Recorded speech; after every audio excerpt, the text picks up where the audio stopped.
अस्सलाम वालेकुम व्यूवर्स, क्या हालचाल है आप लोगों के। उम्मीद है सब खैरियत से होंगे। आज मैं आप लोगों के सामने चना चाट बनाने लगी हूँ।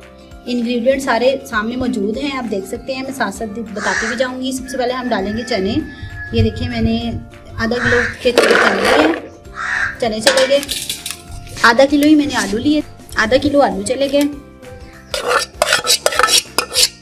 अब ये मैंने 3 अदद दरमियाने साइज़ के, इतने साइज़ के प्याज काटे थे, बारीक चॉप कर लिए थे, वो चले गए। 1 अदद खीरा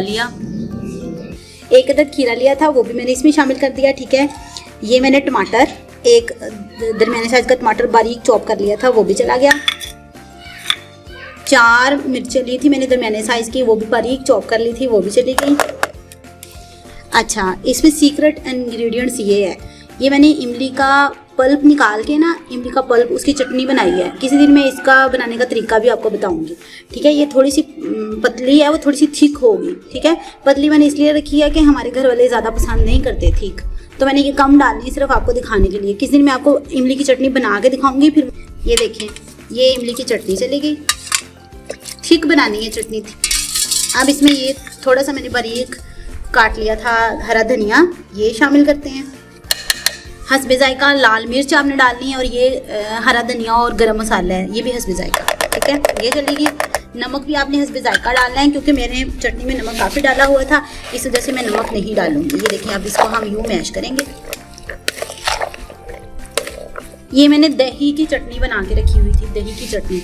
इसमें मैंने खीरा डाला था बारीक चॉप करके प्याज डाली थी, और मैंने हरी मिर्चें कूट के ना इसमें शामिल कर ली थी। ये हमने थोड़ा सा ये डालना है, ज़्यादा नहीं डालना, थोड़ा सा डालना है,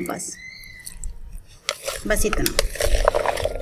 अब इसमें हम शामिल करेंगे इतना लेमन।